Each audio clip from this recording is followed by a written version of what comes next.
নীরব দুপুর, আমার একলা হেঁটে চলা, কখনো শেষ বিকেলের বারান্দাতে একলা চেয়ে থাকা, বইয়ের ভাঁজে সময় কাটে, আলসেমিতে জীবন, শূন্যতর এই পৃথিবীতে ধোঁয়ায় টানছে এমন,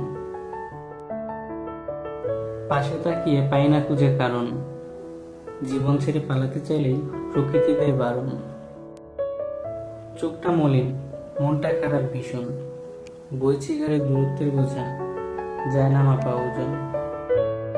গ্রিলটা আঁকড়ে দেখছি খোলা আকাশ, ব্যস্ত শহর, ব্যস্ত জীবন, কোথায় অবকাশ।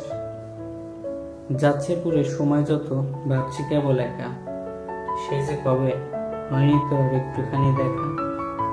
কিন্তু চলার পাশে থাকতে যদি তুই, অথবা হঠাৎ করে চমকে দিতি আমায়, বার্তা হয়ে আসতি আমার কাছে, স্মরণ করতে পরম ভালোবাসায়। আমি জানি তোরা থাকিস আমার পাশে, ছায়া হয়ে, বন্ধু হয়ে, আপন পরবেশে। দিন শেষে তাই আমি নই আর একা, এই তো জীবন, আমার পথ চলা।